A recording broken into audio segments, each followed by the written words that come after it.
private market values for Liz Clairborne.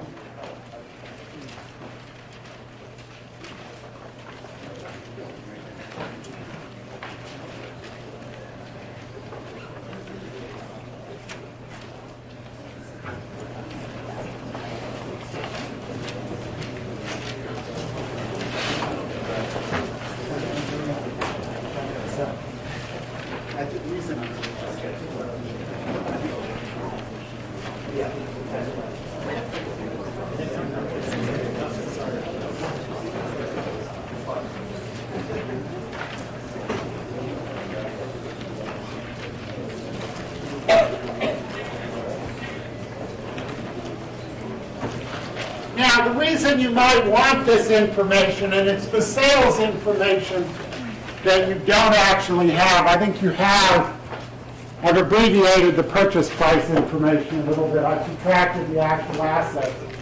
Is that if you want to get a private market value for the Liz Clairborne brands, you've got a lot of brands. They buy brands all the time. What's missing from the annual that you have is the scale of what they're buying. So you know what they pay for the brands, but you don't know the scale of what they're buying relative to the scale of the existing brands. And this is just information on the scale of what they're buying, which is in terms of sales. Now, I could give you, and decided not to, but if you go to old reports, you may be able to get it, the information on operating income. Why do you think I don't think that's necessarily relevant? Well, it's because when Liz Clairborne buys these brands, it's not really going to let them run independently. So it's not buying standalone businesses. What it's buying are product lines that it integrates into its basic business and purchases for and does all those things for on a consolidated basis. So presumably the earnings are going to be much higher based on whatever economies Liz Clairborne brings to the management of these brands, especially in distribution, than otherwise. So are there any questions about this? Because if not, Sarah? Yeah, can you put it on? Yeah. It'll be up. Hopefully it's got to be up, unfortunately, soon because we're doing this on Thursday. All right, next. Paul Sonkin will be here on Wednesday. Remember, you voted for a Wednesday. February 22nd, 2006, from 6:30, if that's okay, or we should start at 6:35, which is when we normally start, to 8:30 or so. We'll be in this room. We have the room. It's the last thing on your schedule. Fortunately, since we're not going to overbook, because John Reinsberg has canceled. He could not fit it in with the Jewish holidays. So big problem. So there will, in fact, be exactly 16 speakers if you count the Buffett trip as a speaker. The reason Paul couldn't do it on the John Reinsberg date is that he too had holiday issues. All right, any questions about that? Any questions about the Buffett trip that I can't answer? Yes. About the list, the percentages that you had on the transparency, were those percentages of the acquisition price? Oh no, that's percentages of the companies that they bought. Oh. So the 89 to 113 million. The reason it's that large a range is that there is an incentive payment at the end of 5 years. The actual incentive payment is between 15 and 45 million. I discounted it to 12 to 36 million. But that was for 85% of life. And the 42 million is for 87.5% of cigarettes. Okay, sorry, but the sales are for the whole company. All right, next. All the people who are in economics of strategic behavior can go home tonight. Because what I'm going to do tonight is literally do a one-class summary of that whole course. And I will not be offended. This is your one vacation. Advantage of it. Not only because there are not a lot of seats in the room.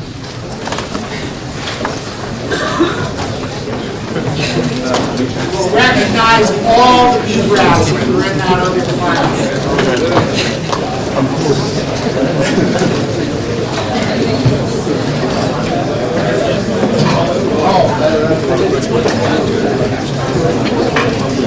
I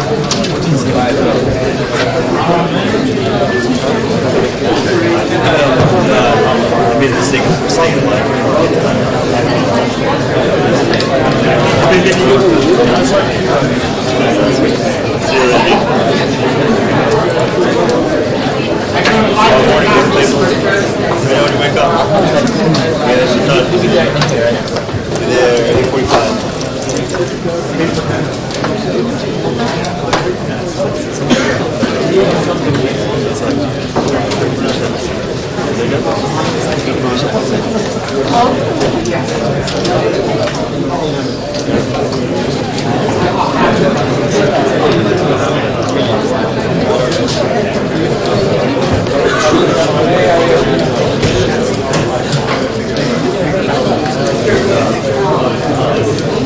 They bought 85% Lucky Brands. It's a cheap company.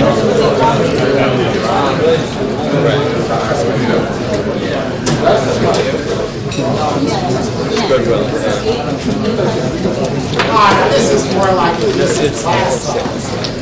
You're in strategic behavior. I'm obliged to punish All right, what we were talking about at the end of last time was valuation methodology. Fundamentally, there are two sources of valuation. There are two aspects of a company's economic situation that typically lead to sustainable earnings. You're used to thinking about sustainable earnings in terms of forward-looking projections.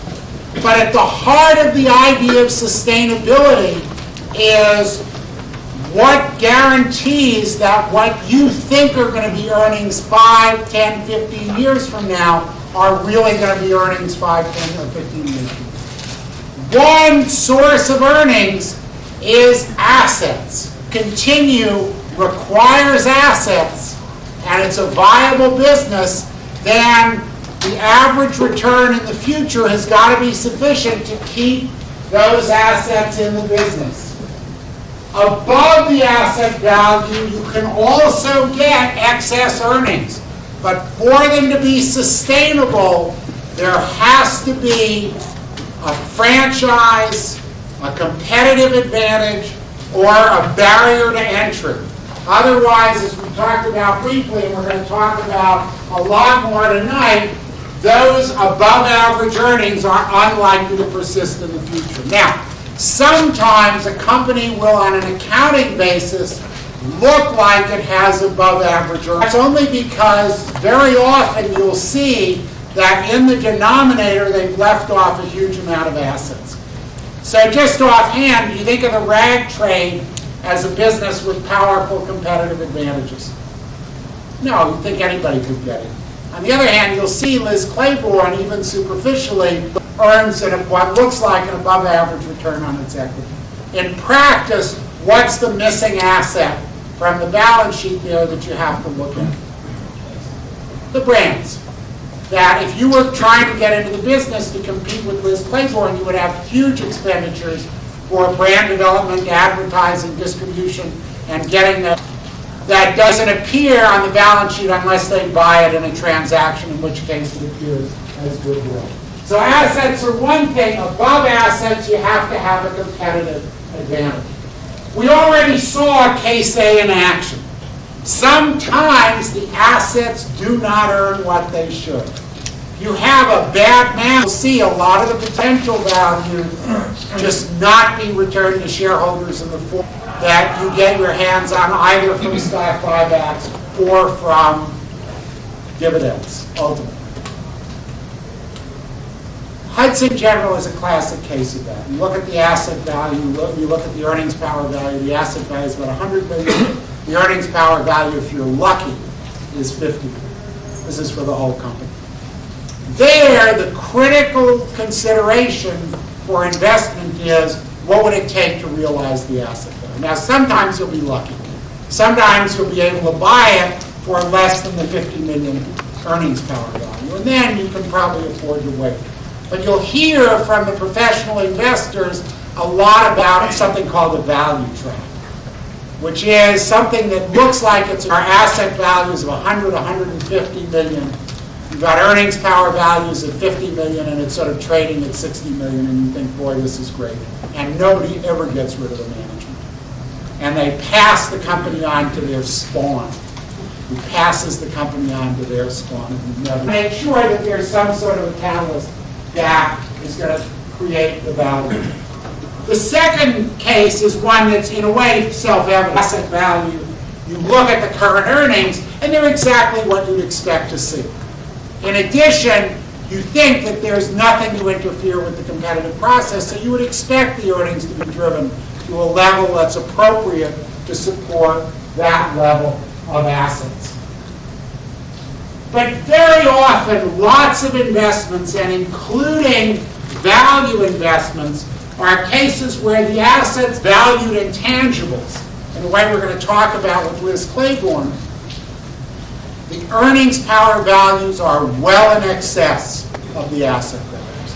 But these are companies that just have stratospheric earnings relative to the amount of money that's been put into business.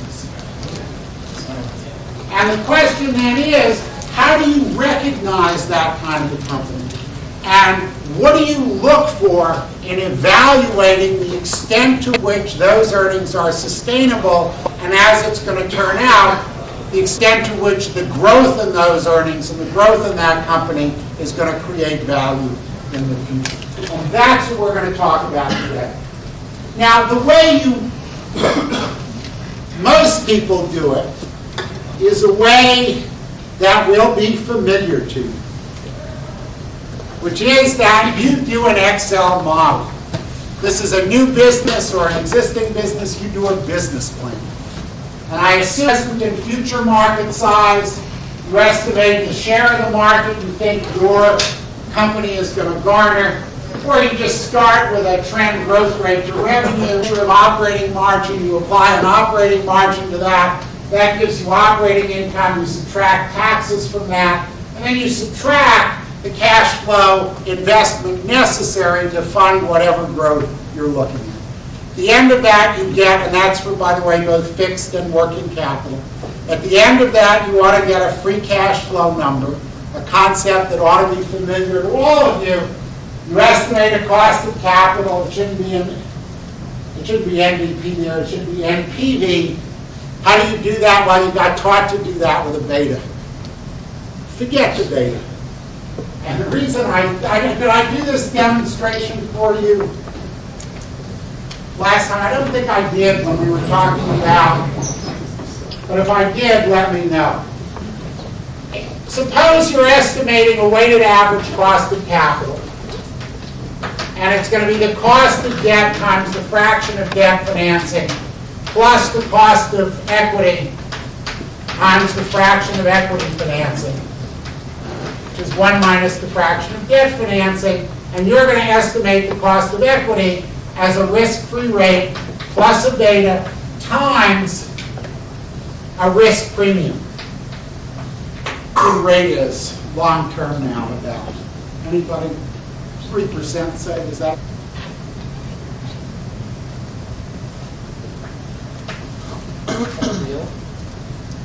What's an average beta? 1. It's almost got to be by definition. What do you think the error brackets are in a typical beta estimate? If you use a different 6 months, what do you think the errors, the range of estimates for betas are that you get? Have you ever seen a beta picture? You look at the return on the market, either monthly or daily, and you look at the return on the stock, and it looks like this swarm of bees, and you fit a line to it, and the slope of that line is the beta. Does this resonate here? Anyway, the typical error that you see is plus or minus a half. What do you think the risk premium is? Did they give you a number for that? They gave you 5, 8, 7. You see, that's a good range. You'll see numbers. So how accurate is this beta measure? Well, at one point it could be 3 plus 1/2, which is the lower value on the beta, times 4, which is 5% as a cost of equity.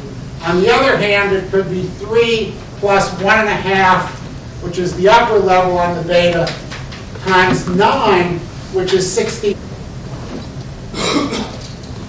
1.5 times 9 being 13.5, 13.5 plus 3 being 16. How useful is that as a measure of the cost of capital? Not too damn useful. You're much better off using your judgment that at minimum the cost of capital is going to be at least the cost of debt that they're paying. At a maximum these days, it's going to be 15%. Where do I get the 15%? Talk to venture capitalists, which typically are the riskiest kind of equity capital, and you ask them, what return do you have to show on your previous funds to fill your next fund? They'll give you a number of about 15%. That used to be about 18 for a brief period in the early 80s. That was sort of 19. If 15 is the upper limit, and say 7, which is the cost of debt, is the lower limit, notice that's a better estimate just doing that than the beta estimate is likely to be. But there is a lesson in this. When you estimate that cost of capital and calculate the net present value and see whether this is a positive or negative net present value project or investment, and embedded in the process that you've gone through at every stage where you pick a parameter is a huge amount of error. We talked about the error in the terminal value I think a week ago, but there are errors all the way along. When you estimate the investment level, that is the cash flow to support growth, you're making assumptions about a growth rate, and you're making assumptions about technology and costs that who knows if they're true. When you estimate operating margins, you're not only looking at technology and costs, but implicitly also at prices, and therefore what the competitive responses of other companies in the field are likely to be. The same applies to your market share and growth rate. So you've got embedded in this process a huge number of assumptions of whose accuracy you have no idea. And the history of this is, especially within companies, that individual investors can talk themselves into almost anything using this technique. So what you would like to do is stop and say, at the end of the day, does this valuation make sense? Or in fact, have I talked myself into investing in the Darfur of the investment world? It used to be the South Bronx, but that's improved enough. So. And then the first way you thought about doing that was to look at 5. In economics of strategic behavior, you ought to have a sense that's almost a complete waste of time. Even Michael Porter recognizes it's a complete waste of time. Implicitly, not explicitly. How many of you read his book, Competitive Analysis? Don't they make you read that in your strategy course? Sorry? Just the article. Oh, just the article? If you read that book, he talks about 5 forces, but he also talks about 2 generic strategies, which are niche strategies or low-cost strategies. My question to you is there any connection at all between the 5 forces and those 2 strategies? The answer is no. So if he jettisons his framework when he's looking for strategies, lots of luck, you're using it. Also 5 forces. I mean, it's better to work with one. So in a fundamental sense, this is 5 forces too many. Well, what I want to do is talk about what the fundamental force is, probably strategically, but most importantly for evaluating whether returns above a net asset value are going to be sustainable. And I want to talk first about a kind of industry that you all ought to recognize has no competitive advantage. And just think of any pure commodity business where the only dimension of competition is price. Wheat is one of them. And there you don't think of wheat farmers or steel producers having strategies. They just operate as efficiently as they can against a given market price in their locality or for their particular product. Actually, can somebody give me my pen? I don't really need it to walk with it. Oh, no, I got it. I needed to point with. Well, suppose that was the situation, that you had a price at which, taking into account all the costs, there were output levels at which a firm, before it ran into capacity constraints, could make money. That is, it could produce output at a cost that was below the price that it was getting. What it would appear as in accounting terms is it would show up as a return on equity or a return on capital well in excess of the cost of equity or the cost of capital. Be a 20, 23, 25% return, and so on. Or in the language of economics, it would show pure economic profit above the cost of all those resources. Johnny, you heard this too, right? You think that also. Well, what is it that happens then? Existing plants expand or other firms enter, and that price gets driven down. Suppose that price was driven down to where the returns on equity were 15%, and the cost of, or returns on capital of 15%, versus the cost of capital maybe 10 or 11. Is that going to stop the expansion? All the evidence is it doesn't. These guys love steel plants dearly, and they're going to build them. And once you build them, they're hard to drown later. They're around for years and years. So typically, prices fluctuate around this level at which there's just no economic profit. Sometimes, for short, wonderful periods, you make a lot of money. A lot of time, you lose money. But on average, you should have a sense you're not going to make money in this. And therefore, in this business, if you saw returns greater than were justified by the assets you have to employ, you would not expect them to be particularly long-lasting. And you would not want to bet on them.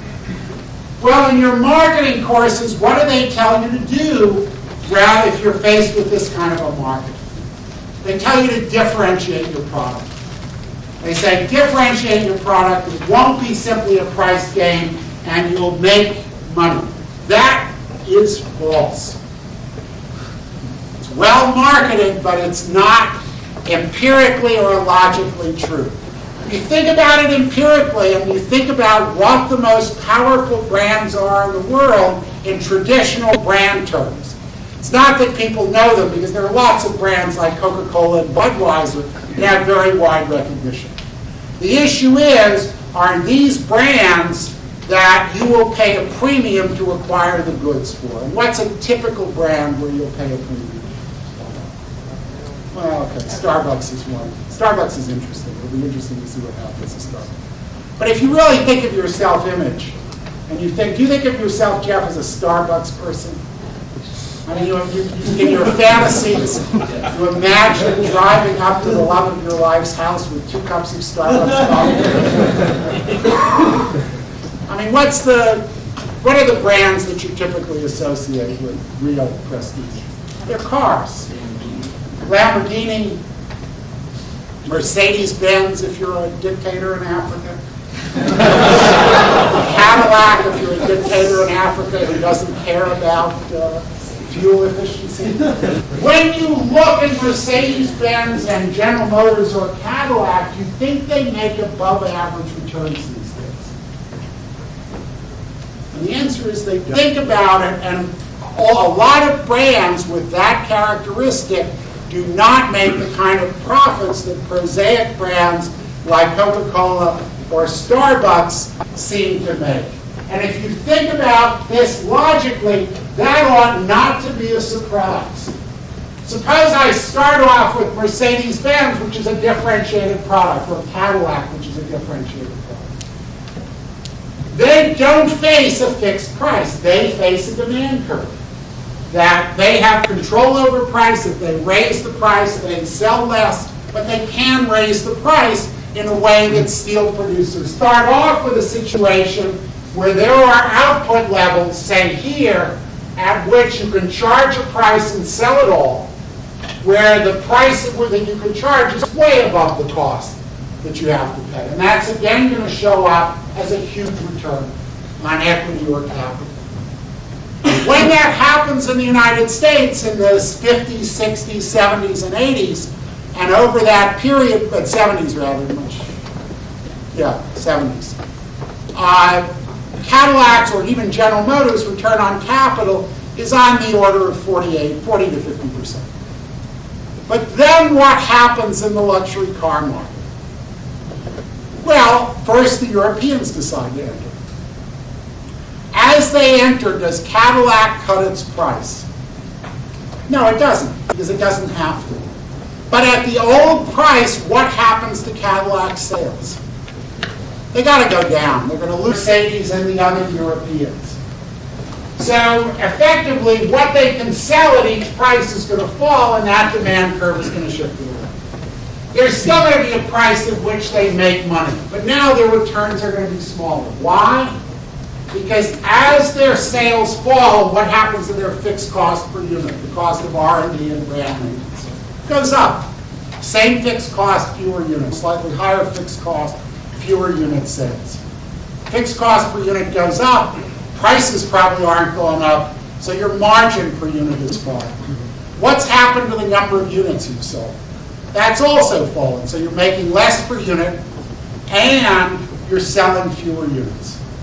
So your profits go down. But suppose they go down to 18%. Is the process, or 20 as they did, 22 to 25%. Is the process going to stop there? No, it's not. Why? Because now the Japanese are going to look at this market. And they're going to say, whether it's Lexus or Infiniti or Acura, we can get in too. And what's it going to take to stop that process of entry? Ultimately, the elimination of the profit opportunity. Is that any different in its ultimate outcome than the straight steel type commodity business? You get overcapacity because they get enthusiastic and overbuild, and then have to try and sell it. So you go through long periods of inadequate returns because the plants, once they're there, and the brands, once they're established, stay there and just... What's the critical thing it takes to sustain the original above-average profitability? What it takes is interference with that process of entry. It's not enough that you differentiate your product. You have to differentiate your product in a way that other entrants can't copy. If they can copy it, they're going to just break up the market until your profits from differentiation, that is the higher revenues you get, are just offset by the cost of establishing the differentiated product. Unless there's something to interfere with the process of entry, differentiation is not going to save you. So if you are going to see sustainably high levels of return on assets, high levels of return on investment, and you believe they're sustainable, earnings power values in excess of asset values, it better be the case that there is something that interferes with this process of entry. The natural thing that just describes that is, of course, a barrier to entry. And what we're going to talk about tonight is what barriers to entry look like. And what they are, in fact, exactly the same as, and notice we're really just talking about the first of Porter's forces, barriers to entry are exactly the same as incumbent competitive advantages. If you as an incumbent who are earning those above average returns can do something economic that the potential entering competitors can't do, that's going to constitute a barrier to entry. A classic example of that is if you have a lower cost structure. Because if this is the demand that both you and the entrant face, and this is your cost structure, and that's his cost structure, when he can no longer profitably enter because you've got a lower cost structure, you're going to still make an above average return. What if it was the entrant who had the cost advantage? Would that help?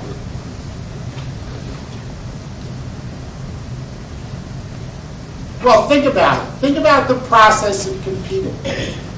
Somebody has already started their brand, they've invested, say, in their network, and a new technology comes along, and you, who have not yet built your network, have a cost advantage, because you don't have an embedded commitment to an old technology. What are you going to do to the entrant? You are going to eat to the incumbent rather. You're going to eat his or her shorts. And all that investment is not going to earn a return. But once you build your network with your technology, what happens next? The next guy comes along with better technology and eats your shorts. So if the advantage is with the entrant, because the entrant has the latest low-cost version of technology, it's a real version of hyper-competition. And in fact, you probably are not going to get into that market unless you, in the short run, earn an above average, but in the long run, you're going to get undermined by entrants. So it is only incumbent competitive advantages that matter. And fortunately, they come in a small number of varieties. You'd think there are only two.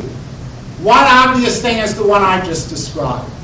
I can beat a potential competitor because I have a lower cost. What does that involve? What does having a lower cost structure involve? Well, either I've got to have proprietary technology, so I've got a technology that entrants don't have access to, or I've got to have lower cost resources. How likely is it that you think you're going to have lower cost resources? Quite rare, because resources typically get bid for, like labor and capital, in competitive markets.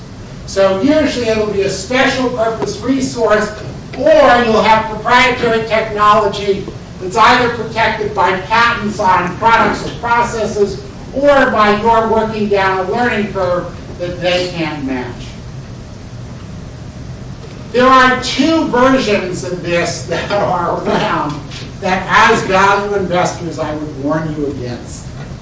Version one is somebody will come to you, as somebody did to my office tonight, and say, I have a low, I get my capital for 2%, and everybody else has to earn 8%. Is that a competitive advantage? What should you do with that 2% capital? Sorry? Like government bonds? No, we should invest it at 8%, right? In other companies or other businesses doing this.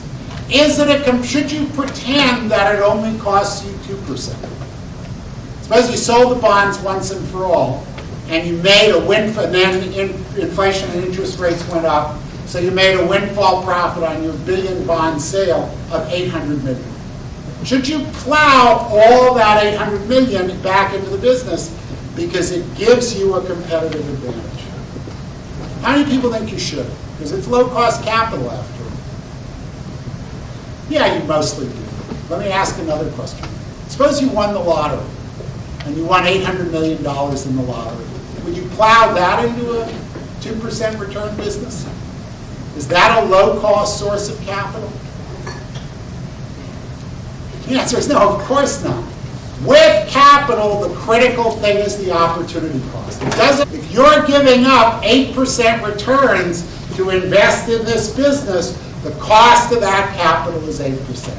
And thinking just because you won the lottery that the right thing to do with those proceeds is treat them as if they're free money is called a stupidity, not a competitive advantage. The second version of this, and also sometimes people say, we have deep pockets. Well, the internet mania proved anything. It's that anybody can have deep pockets who's got a plausible story. There are huge amounts of capital out there looking for things to do. In China, and well, all over the world, there are just huge amounts of savings where you can put to work. The other idea is that people sometimes think they're just smarter. It used to be when you came to business school, we'd ask you how many of you thought you were going to finish in the top half of your class. And characteristically, about 90 to 95% of you thought you were going to. And it turns out that we know 45% of you were wrong, we just don't know. The same thing is more or less true about smarter. It's going to turn out, it is true that there are companies that are usually pretty narrowly focused, except for GE, that are extremely well managed, and it makes a difference. But for the most part, smartness belongs to people, not to companies. And people can be hired away from companies, and usually the cost of those smart people is therefore going to be bid competitive. So one possibility is to look mostly for proprietary technology or some special resource that's industry specific that nobody else can get. What's the second natural possibility for a competitive advantage besides proprietary technology? Well, I either have lower costs or I have higher revenue. That the picture looks like this. That because I have even though I have the same cost structure as the potential entrants, because I have demand that's higher than the potential entrant, when the potential entrant is just profitable, I can make a ton of money. What's another way of saying that? It's saying I have access to customers that the potential entrant doesn't have. What does that mean? What does it mean to have preferred access to customers? What's another way of saying that, which is probably the right way to think about it if you're asking yourself, are these advantages sustainable? It means you've got to have captive customers in some degree. They've got to be stuck with you and not be available to potential entrants. Coca-Cola is a classic example of customer captivity. People drink Coke out of habit. It is very hard to get them to break that habit. Cigarettes are the same way. With brand loyalty, you wouldn't believe. Toothpaste, for some reason, is the same way. Shampoo and beer tend not to be. So that when you go and you order a beer and it's a Chinese restaurant, what beer do you guys order? Qingdao. You try a Chinese beer. You like for it to Budweiser. When you go to a Japanese restaurant, what do you order? Kirin or Asahi. And if you go to a Mexican restaurant, I hope mostly order Mexican. How many of you ordered Chinese Coke in a Chinese or Chinese Cola in a Chinese restaurant? How many of you order Mexican Cola, God help you, in a Mexican restaurant, or German Cola in a German restaurant?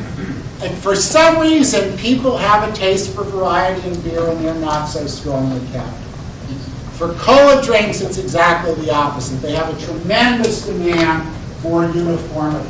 And it's reinforced by high purchase frequency. You just tend to buy those things out of habit. And that's why the powerful brands are not the ones with big brand images. Once, presumably, you get addicted to Starbucks coffee, it's very hard for an entrant to break that addiction.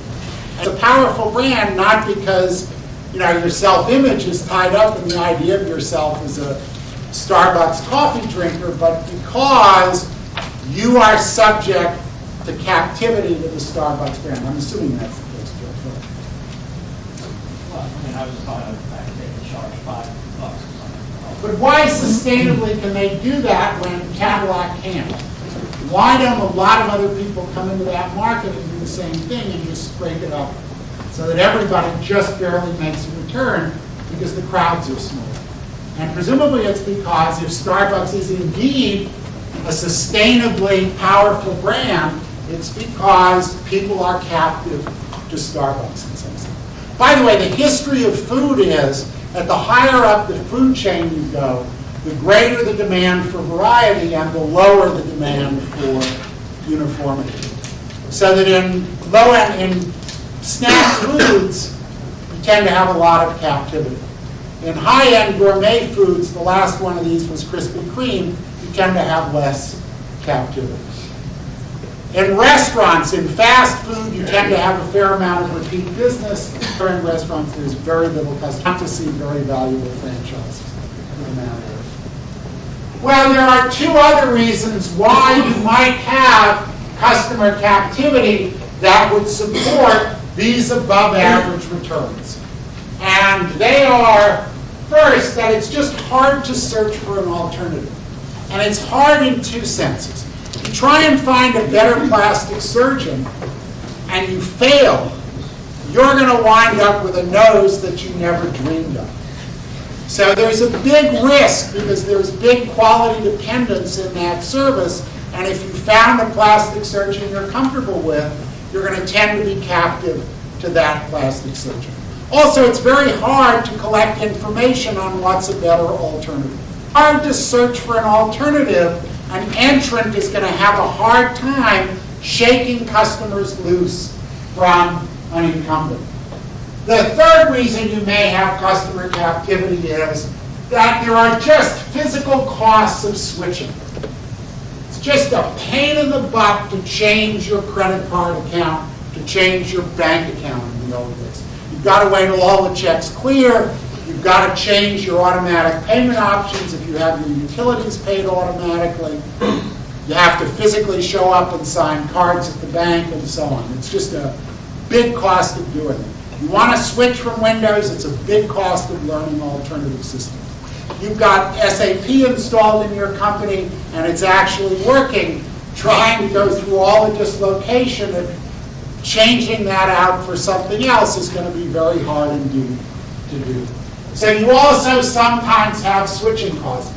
But notice that idea of what constitutes effective differentiation is not a traditional brand idea. Branding is not at the heart of it. What's at the heart of it is customer captivity. The surprising thing, however, is you would think that better access to demand or lower cost would exhaust the possibilities. But there is one more source of competitive advantage that is absolutely crucial in an economic sense. And it is, the language is that my competitors cannot enter and compete with me because they can't match my scale of operation. And there are benefits to scale. There are economies of scale. We have the same basic cost structure. In some sense, we have roughly the same access to demand, although if that's the case, you're not going to get the economy of scale advantages. But because I'm starting at a bigger scale, and there is some small amount of customer captivity, so I can defend that scale, I can make money when they can. And the classic picture of that is actually this one. Notice both people have the same cost structure here. But it's a declining average cost. You could also get, by the way, economies of scale from network effects in demand, but it could just be a more valuable service. Suppose I start out with a demand up there, and the entrant starts out with a demand down there. And the only thing I require is that there be some small degree of customer inertia or captivity. So if I match the entrant on price, those customers will stay with me. So we're both charging the same price, we both have the same cost structure, but if there is that customer inertia, the entrant's demand stays down there where he can't cover his fixed costs and he loses money, and at the same price, my demand is way up here and my fixed costs are much lower and I make money. I even have the capacity to actually undercut the entrant on price. And it is absolutely crucial that there be some inertia. What's going to happen is this. You're going to split the market equally and nobody's going to have a demand. That's very much what seems to happen in airlines. That people will fly mostly the airline that's cheapest. After a while, everybody's got frequent flyers on all airlines. They split the market equally and nobody seems to get, unless they've got a focused geographic strategy. The picture is like this. There's no advantage to scale. It has to be the one I showed you before, where there's some customer captivity. The second thing is that you cannot be in a very big market relative to the size of the fixed costs. because then the differences between the situations of the incumbent and the entrant are not going to be that large. So globalization is the enemy of these advantages. The way to think of it is that if you want to protect this market, the target share that an entrant has to get to be viable has to be significantly large. If an entrant can survive on 2% of the market, it's very hard for you to keep them out, because they can almost always grab those small pieces. But if it takes 15 to 20% of the market, because fixed costs are that large to be economically viable, then it's going to be much easier to keep the entrant out.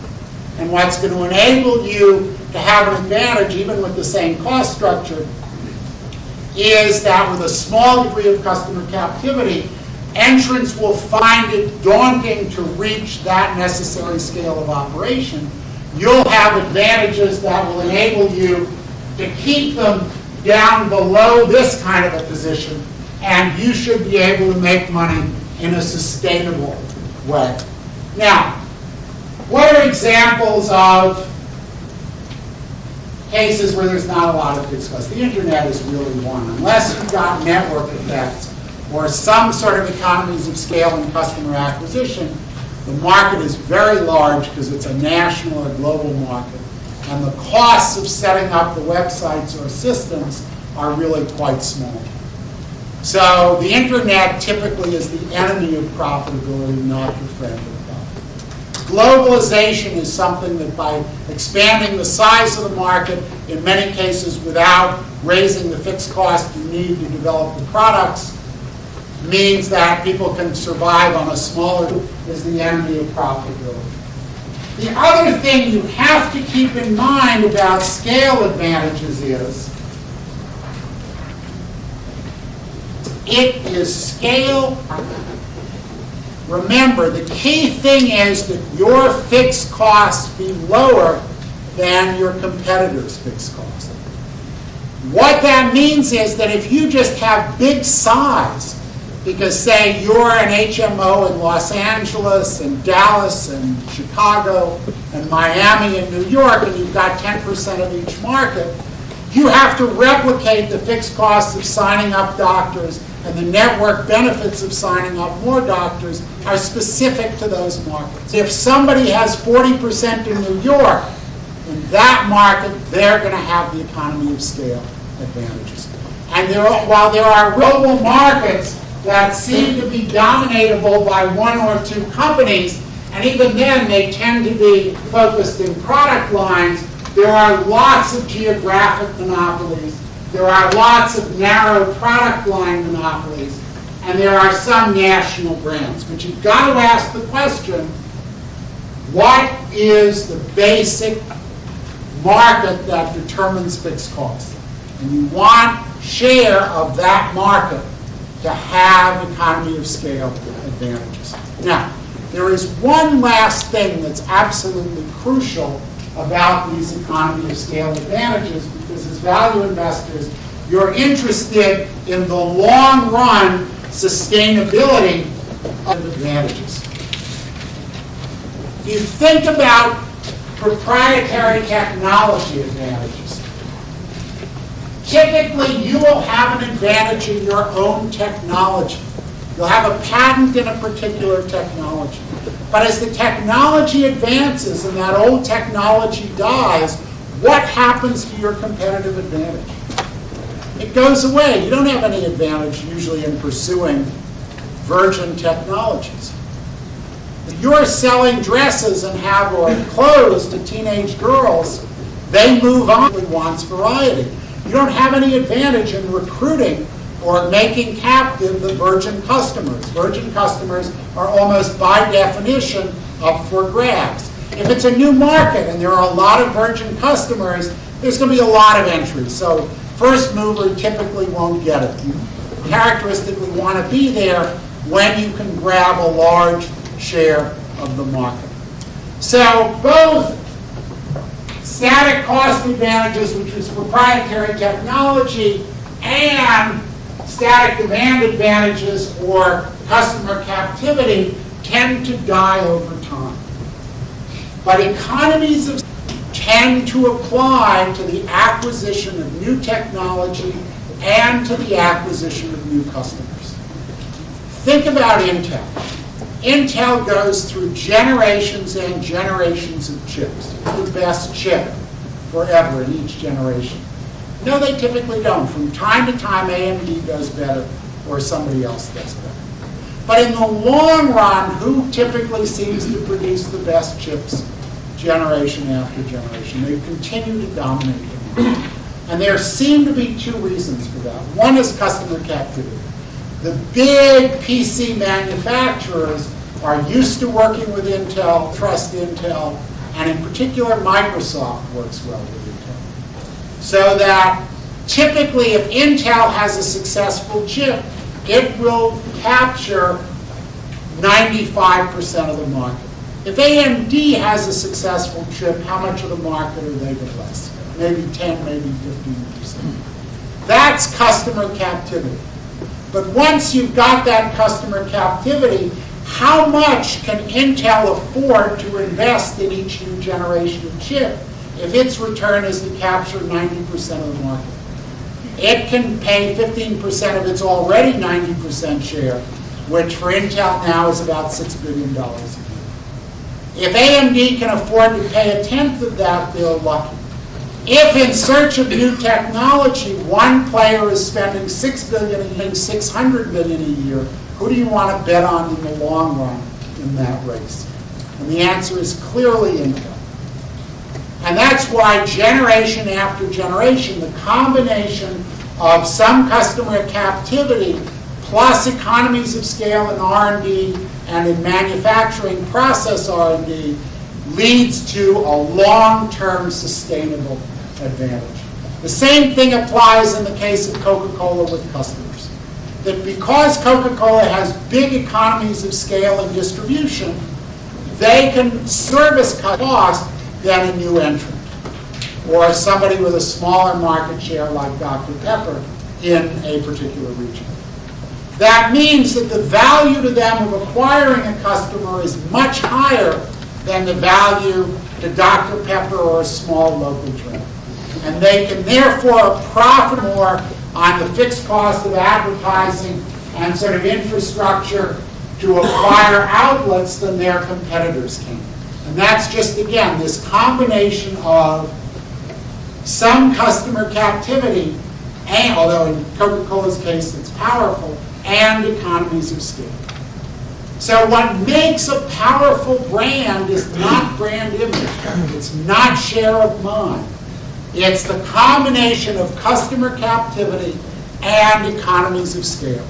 And the economies of scale are critical to sustainability in the long run for these things. Now, there are other competitive advantages that it's worth mentioning briefly.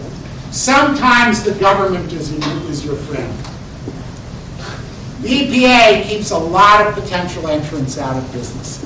And that means if you're protected by the government, you can charge a fortune. The extraordinary lesson of this is that inadvertently you're pretty much assured that nobody new is going to be getting into the cigarette business. So the cigarette companies can afford to charge almost anything. And they therefore, because they have that powerful monopoly, have been profitable in the face of the most determined assault. But that's relatively rare. In financial markets, are the harder. Suppose I dominate the market for loans to tobacco growers or tobacco processors in North Carolina. And Deutsche Bank decides to come into my market and make a loan. Well, who's got the good access to information, both based on history and based on knowledge of peers or customers who I can go to about the quality of that borrower? I do. I know much more than Deutsche Bank. If Deutsche Bank's loan is overpriced, that is, they're not giving the guy a good enough rate given what a good risk he is, so they just happen to have gotten lucky, what am I going to do? Am I going to let him go to Deutsche Bank? Absolutely not. I'm going to match their loan or undercut it slightly. And usually, because it's a pain in the butt to change banking relationships, I'm going to keep that customer. But suppose Deutsche Bank makes a mistake, and they make a loan at below cost to a bad risk. What am I going to do in that case? I'm going to let Deutsche Bank have it all day long. I'm going to call them in and say, I'm really sorry, I can't match that loan. Go to Deutsche Bank. And what's that going to do to Deutsche Bank's attempt to get into my market? It's not going to work out. An advantage that shows up in financial markets, and it's based on information. And in some sense, it's what we're talking about, a search strategy that puts you on the right side of the trade. But for most industrial and other companies, if you are going to buy a franchise, that is, you're going to pay for earnings power in excess of the asset value that's there, you better be able to point to customer captivity or proprietary technology. And if you're paying a lot, so you're counting on those advantages being sustainable and that level of earnings being sustainable, you're talking about that coupled with economies of scale in the relevant market. Sorry, you had a question? Yeah, I mean, theoretically, that's right with like your example of a tobacco grower, but in practice, the person making a loan in the bank has every incentive to make the loan because he doesn't give any ding to his salary if the loan Well, doesn't but there work are out. loan committees that should. Well, that's assuming typically- they're rational and they're not. Let me tell you what I know about banking profitability, because I've actually looked at this.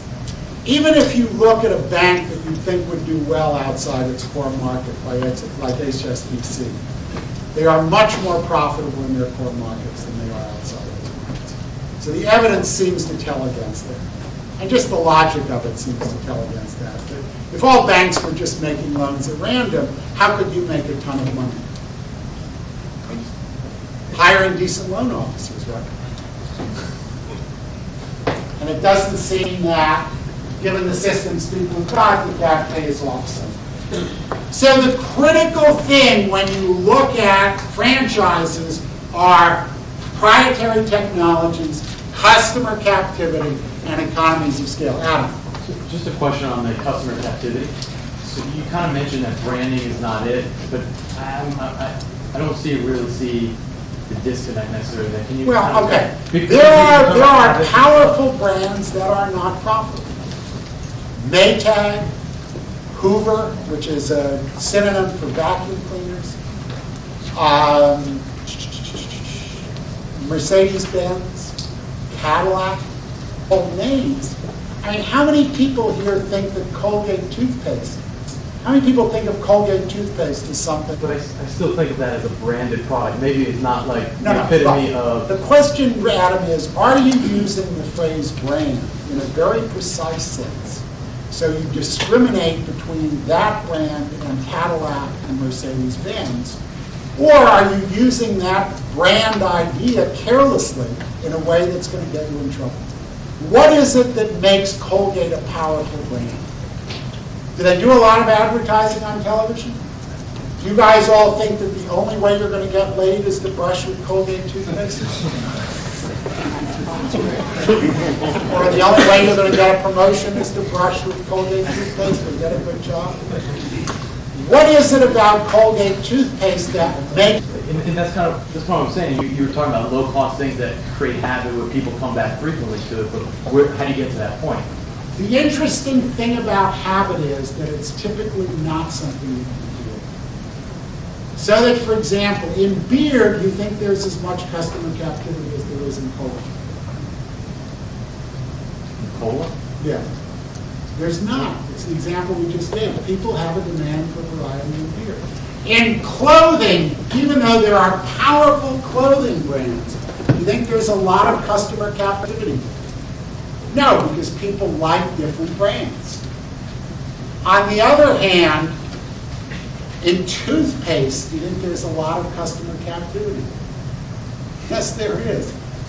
Who knows? Yeah, that's what I'm saying. Why people look. I'll give you an example. Marlboro is one of the few truly global brands. It has a big share in every market. Why is that? I have no idea. But it's certainly not because every Chinese 16-year-old male or female wants to be a cowboy. I mean, you would think that the brand Marlboro Man imagery would, yet somehow there's something about those cigarettes that travels. What I'm trying to say to you is that it is rooted in quite specific consumer behaviors. It's not something that you can typically create by advertising. If it were, which is the category that advertises most? Who advertises enormously? Cars. Have they managed to create customer captivity? No. This is just an aspect of markets. What you as an investor have to distinguish between is markets with customer captivity and markets without. And what we're going to talk about next is mechanically how to begin to do that. Okay? I can't give you a good answer. But what I can say to you is, Adam, you're better off not thinking in terms of brands indiscriminately. You're better off thinking in terms of economies of scale and customer captivity. Well, Yes. just to add to that, is it inappropriate then for a firm like to buy a Maytag, for example, pay a premium for that if they don't have? What do you think? If there's no customer captivity and economies of scale, should you pay for a lot of Maytag earning power? Well, I might bring that to the table. Right? I might have the economies of person. I might have. If you do, what's going to be the nature of that market? It's going to be a market that you dominate. And you're going to have customer captivity. But if that's characteristic, economies of scale, and customer captivity of that market, then Maytag should have it too. Look, if you're in the cigar business, does buying Maytag help? What have you got to be in to make buying Maytag worthwhile? Yeah, manufacturing business. Well, how about the appliance business? Because that's where the economies of scale are going to apply, right? If you're making cars, are you going to have economies of scale in making and distributing appliances? Yeah, something that's leveraged. Sorry? I see something that's leveraged. Right, but what typically is leveraged? The large scale appliances. No, for any products and appliances are not going to be leveraged. What are the costs that you would save in appliances by putting it together with a car? Are you going to sell appliances through car dealers? So are there going to be any synergies in distribution? Are you going to manufacture appliances in car plants? So there are going to be any synergies in production? Are you going to put Maytag appliances on the top of your car in your ads? Anyway, I mean, I agree with you. All I'm saying is that's the point of doing such an analysis where I would actually look for a potential buyer of this. But that potential buyer might be going to pay the premium of it just because it is leveraged. Right, but what are you going to ask that buyer have? Again, you don't want to be promiscuous about this. You want to be disciplined. What are going to be the characteristics of a buyer and the product that he's buying that are going to justify a premium if you think that's going to happen? I agree with that. I guess No, you can't agree with it. It's a question. What are those characteristics? well, let's go to what you said. Well, that's always a good answer. Well, I mean, look, all right, to make it specifically, right? Yeah. So it's what I said. The point is, if there's some synergy in distribution, there's just some type of crossover in terms of where they can sell. And do you think, by and large, all right, it turns out that basically the only things that travel in acquisitions, remember, you've got three kinds of competitive advantages. You've got proprietary technology, usually that can be licensed. So that typically you don't have to buy the target company with that. Second thing you've got is customer captivity. But when you put together captive Coke customers with captive Mountain Dew customers, the Mountain Dew customers suddenly become Coke customers. No, it is in the nature of customer captivity that there are no synergies. So when people try and pretend there are demand synergies, and you'll hear this ex post from everybody who ruins this company by believing in them, that by their very nature, they don't exist. So what are the synergies going to look like? Economies of scale. And how are you going to be able to measure the cost savings that you'll incur, that is the cost you use up the revolution.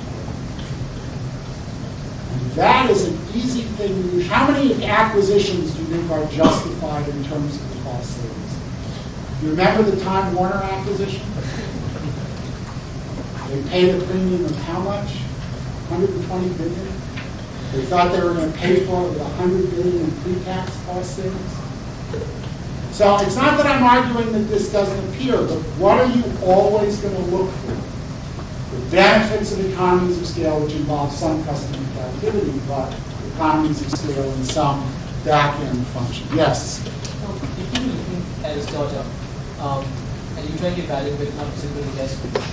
Wait, sorry, if you're looking at investing in a startup right. and you want to see whether or not it's going to be a good investment, right. it just seems to me it's going to be very hard to evaluate whether or not you're going to have customers because you just said. Well, is that hard to evaluate?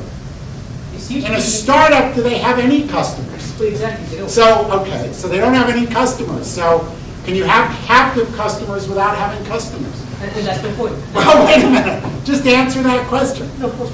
Is there any uncertainty about your answer to that? No. So is there any customer captivity for a startup? No. No. So when you're investing in a startup, are there any competitive advantages? Not as far as captive customers. Right. They might And are there economy of scale advantages for a startup? No. Does it have any scale? No. So we know there's not that. What's the only thing a startup can have? Proprietary technology. But let me just ask you a counter question. We just, using this method, we saw that Starbucks might be a great business. But using this method, we would not have been able to identify. Yes, Starbucks. exactly. You are there. Think of the many people who tried to invest in restaurant concepts before Starbucks. How did they do? Not too damn well. There are more restaurant chains that crashed and burned than almost anything else. So is it wise for you to expect an investment technology that will identify successfully every subsequently profitable firm? And is Starbucks, if anything, an exception to a general set of rules? So if you go out looking for Starbucks, which is what growth investors do, what's the overwhelming evidence about their performance? Exactly. Because that's what everybody wants to do. Everybody is saying to themselves, I miss Starbucks. Except everybody in this room should next say to themselves, damn good thing too. Because I missed 150 bad investment opportunities that didn't get me this stuff. Okay?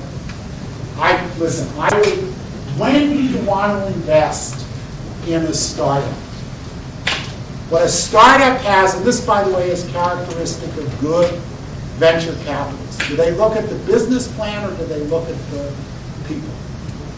Why? What are they buying? If you're buying the business plan, what are you buying? Strategic advantages. We don't believe there are any strategic advantages in startups. What is value going to reside in? Well, operational efficiency, or basically there are two things. There are assets and there are franchises. There are no franchises. What are you going to do to invest in? Assets. What are the assets of a startup? The people. Okay? All right, how can you go about assessing the extent to which these competitive advantages exist? Is there a cookbook here? And the answer is pretty much. There is certainly a procedure that you can follow. The first thing you want to do is, when you're looking at a potential industry, and what we're going to do is actually talk about Apple briefly, is first, industries have a lot going on. If there are many sectors tied together, you're asking for confusion if you try and evaluate them all at once. So what you have to start off with is a clear picture of segmentation in the industry. That's an industry map. It's just identifying segments and looking at which of those are essentially joined at the hip and which you have to analyze separately. Then you want to look at the history and say, do barriers to entry exist? There's no history, you've just got to think about it and see what barriers exist. There are two characteristics of industries with barriers to entry. One is they have sustainable, above-average returns on capital, especially for the dominant competitors. And that's just an aspect of the competitive advantages showing up. The second thing is that they have share stability. That's the barriers to entry aspect showing up. And you want to look for both. If you then see that it's an industry that looks like there are competitive advantages, then you want to verify that those advantages exist in terms of customer captivity, proprietary technology, or customer captivity and economies of scale. And once you understand where the competitive advantages are, you ought to be able to think about threats to sustainability, how far they're sustainable, and how valuable that franchise is going to be in the future. Now, I'm going to do this for Apple. These view graphs are like almost 8 years old now. And they just, the prediction that they've been making all along just came true. I'm going to look at Apple first in terms of personal computers. If I look at the personal computer industry, I right away have to start writing down segments. I've got chips. I could have broken up chips into CPU chips and memory chips. I'm not going to bother, actually. I've got hardware, which is the people who put the machines together and put their brand on it and sell it. I've got software, which I can break up into applications and system software. I have networks like AOL, Microsoft, MSN, and Yahoo. And then I've got a whole bunch of segments that supply chips and power supplies and screens and so on. You should start with as exhaustive a list of these as you can handle. I'm going to leave the components aside because you'll see they all look the same and they're relatively easy to get your arms around. I'm not going to separate initially into software, the system software and application software. But if you're in any doubt, it's easier to operate with a smaller number of segments than a larger number of segments. But for the moment, I'm just going to do this. Once you have your list of segments, just for each segment, write down the prominent firms in that segment. Don't do anything else. Don't try and think who's profitable or not. Don't try and think who the dominant competitor is. Just start writing down names.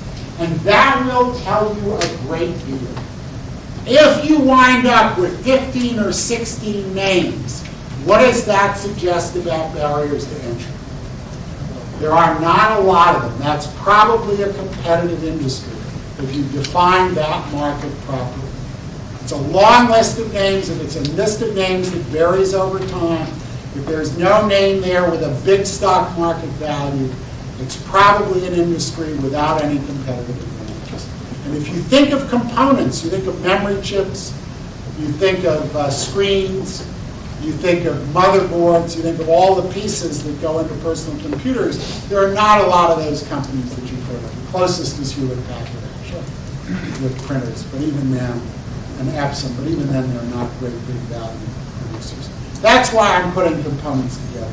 In each of those segments, you see long lists of quite different names that are unstable. In chips, it's Intel, AMD, Motorola, and Apple. In hardware, it's Dell, HP, Gateway, IBM, Compaq, and Apple. And Microsoft, in software, it's Microsoft, Apple, Oracle, Netscape, and others. And then in networks, it's AOL. Well, notice the names are entirely different in each of those 4 segments. For the purposes of looking at Apple, I'm just going to look, obviously, at 3 of those segments because there's no Apple network I have to worry about. So just writing down the names tells me that those are really quite distinct segments, and I'm going to analyze them separately. If in doubt, if the dominant competitor in 2 segments differs, if it's a different dominant competitor, treat them as separate segments. Okay? So now I have 3 segments that I'm going to look at. I'm going to look at chips, hardware, and software. If you have any doubt, treat the segments separately. You can always go back if you find out that they're really essentially the same. Next thing I'm going to do is look at the history of profitability, returns on capital, and stability of returns on capital over time. And when you do that, you see that Intel has had huge returns really for, by now, 20 years on invested capital, especially if you strip out the cash. In hardware, the returns are both lower and much more unstable. Intel does well almost every year. The hardware companies have good years and they have bad years. They're much more highly leveraged. The returns fluctuate a lot more. You get losses in given periods, and you have much less stability under those circumstances. In software, as Microsoft made good returns on capital. They report returns of about 15%. But basically, they have two businesses. One, which used to have about $80 billion in capital invested in it and earned about 2% after tax, 2.5% after tax. And one that had about $5 to $10 billion invested in it that earned about 100 to 200% after tax. And then you average them together, you got a respectable return of about 25%. And they are, of course, cash in the bank and the software business. They are enormously profitable in software, and they're stably profitable over time. So if you look in terms of profitability, it certainly looks like there are competitive advantages in chips and software, and problematic. Next, you're going to look at share stability. The first thing you want to look at is, does the identity of the dominant competitor change? Who's the dominant company in software really for the last 25 years? It's Microsoft. Who's the dominant company in CPU chips for the last 25 years? It's Intel. So again, in both those segments, it really looks like there are significant competitive advantages and barriers to entry. If I look at the history, though, of PC manufacturing, who was the original dominant competitor? Apple. Who were they displaced by? IBM. Who were they displaced by? Compaq. Who were they displaced by? Dell. Who are we afraid is going to displace Dell? Chinese or low-cost manufacturers. But the thing is, the history of dominant competitors is much different in that segment than the others. Also, there's been significant entry there. There hasn't been a significant entry into chips and software for a long time. Lastly, you can actually compute a share stability. And if you're in doubt, it's worth doing. Take 2 years that are usually at least 4 to 5 years apart. Look at the market shares of the 4 to 5 dominant competitors. In the first year, Compaq had 28, IBM 18%, Apple 22%, and Dell 4% of the market in 1990. You did it again in 1998. Compaq had 30% of the market, IBM had 12, Apple had 14, Dell had 20. Those 4 competitors had 72% of the market in 90, 76% of the market in 98. Go ahead and translate into 100% of the market. So divide all these numbers by 72, divide all these numbers by 76. So you're looking at share of the top 4 companies. In those terms, Compaq was 39 and 39. IBM went from 25 to 16. Apple went from 31 to 18. And Dell went from 6 to 26. Then just compute the average absolute change. If you compute the average algebraic change, it has to come to 0. So look at the average absolute change. There's no difference here. It's 9 points there. It's 13 points there. It's 20 points there. The average absolute share change is about 10 to 11%. That is extremely high.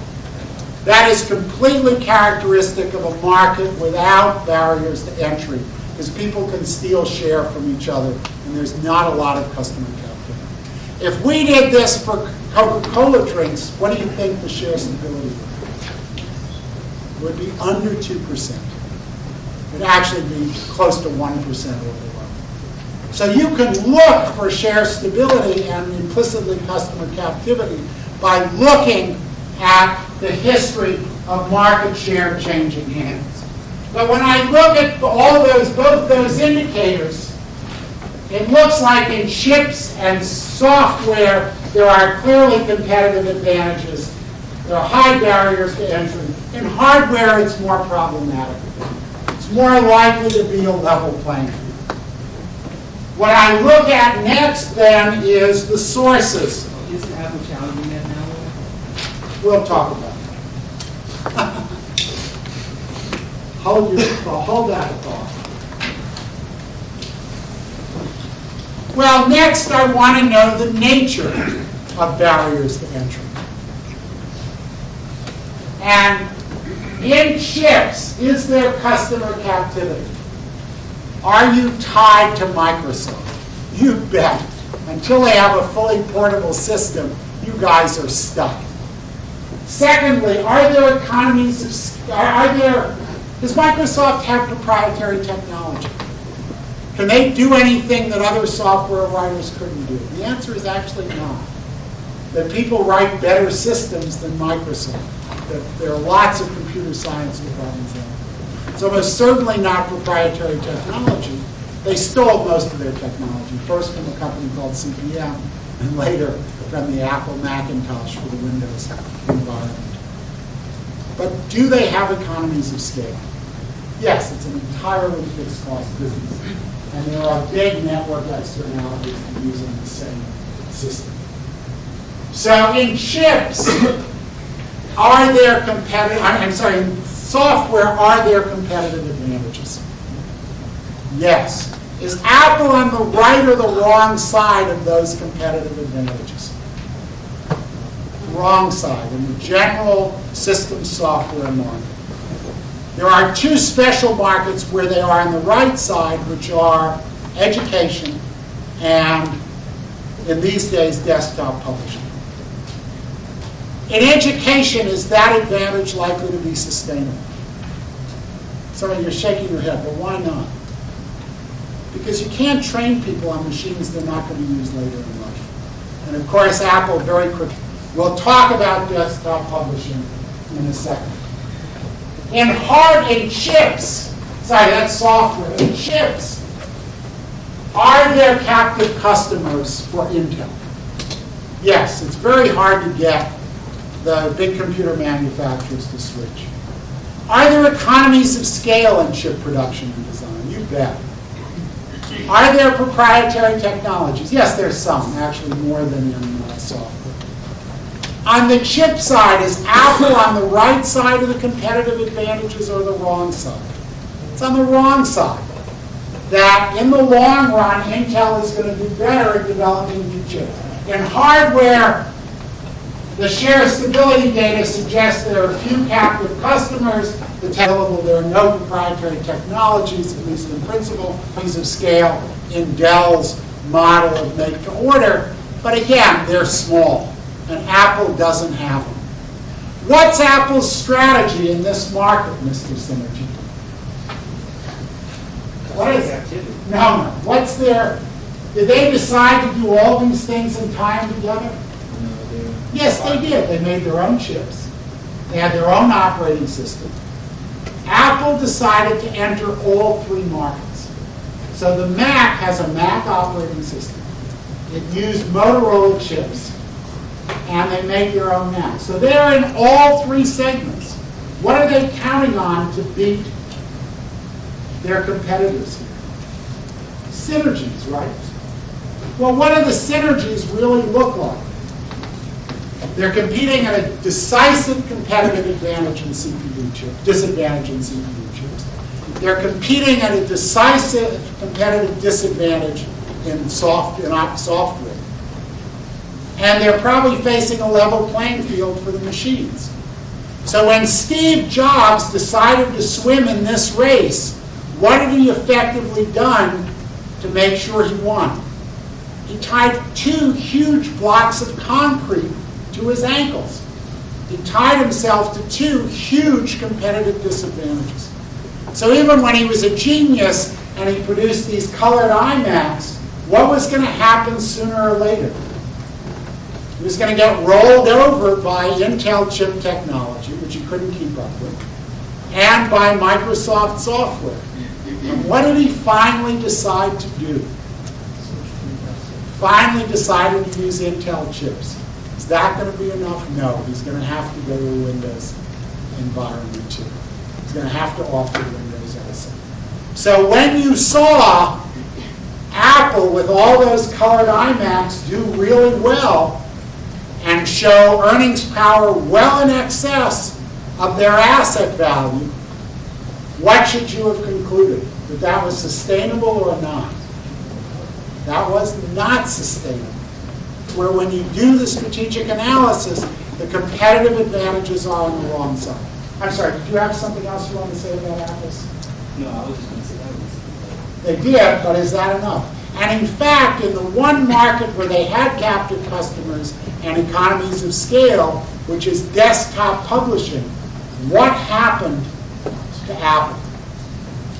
They are now down to about 30% market share from 90% market share. Even with those competitive advantages, they were offset by the disadvantages of the synergy strategy. They would have been much better off doing what Adobe did and just selling this. Last question, and then I'll let you go. What's the future of the iPod? Do they have proprietary technology there? No. Are there big economies of scale in making iPods? What industry does it look like? Consumer electronics. Are there big economies of scale in consumer electronics? Don't bet on it. Is there customer captivity? Is there? You buy an iPod. Does that keep you from buying another one? I bought an iPod now, and all my songs are on an iPod, so I may not be able to read. What does that do to iPod sales? Well, if I could transfer them to new iPods, I could transfer them to new other things, right? They have to be able to make an arrangement to do that. But if you're in the habit of buying from iTunes. iTunes is different. We're just talking about iPods for the moment, Josh. When somebody buys a new MP3 player, which is what an iPod is, are they captive customers? Does this look like Coke and Marlboro, or does this look like Maytag and Mercedes-Benz? Think about that. Yes? It's not the economies of scale. Yeah. What if they've, is it just a temporary thing that they've bought up all of the supply of the memory chips that are used to... Please. You think the world can't produce memory chips? Well, for like the next 2 years. That's extremely unlikely. I think the world can't produce memory chips, Josh? I think the world can, but it just so happens that I don't know who told you. Well, no, but for this... Well, let me just ask this. Is noise storage a big storage problem? Are you referring to recorded music? Yes. Is storing noise use a lot, or storing voice use a lot of memory capacity? No. Does storing pictures use a lot of memory capacity? Yes, it uses enormous amounts compared to noise. Well, in the scheme of things, not so much. Well, but if in the scheme of things, not so much with pictures, and each picture is many, many more bits than each song, why is there a storage and memory problem with music? It's not, first of all, I don't think that's correct. Josh, I hope your father didn't tell you this. No, I was not listening to him years ago. But who did you hear this nonsense from? I don't know, I guess the Wall Street Journal. I don't know the facts, but it strikes me as extremely implausible that they would dominate the market for a commodity like memory chips as a purchaser. What fraction of all chips in the world do you think go into iPhones? 80%. Of the chips in the world? No, but of the things that are in the product category. Yeah, but how many people can make those? I mean, please, Josh, lots of luck if you bet on that one. Yes? How about Steve Jobs? So now, if iPod is the new thing, and then would we say that it's not going to be, they're not going to have a competitive advantage with this, but that, because Steve Jobs is a good person. He may be a genius. He's He going may to be come with worth a another lot. product, maybe, so he's going to keep on like innovating and He could. And he did extremely well keeping Apple alive in the face of all these competitive disadvantages. until he. But now, do you want to bet on that, or do you want to bet on Coca-Cola? That's the heart of the judgment you have to make. Are there really geniuses out there who are consistent geniuses? And if you believe in that, you ought to be able to point to a lot of examples. What we're going to do next time is look at brands. We're going to look at Liz Clairborne. I'll see you on Thursday. I'm sorry, Robert.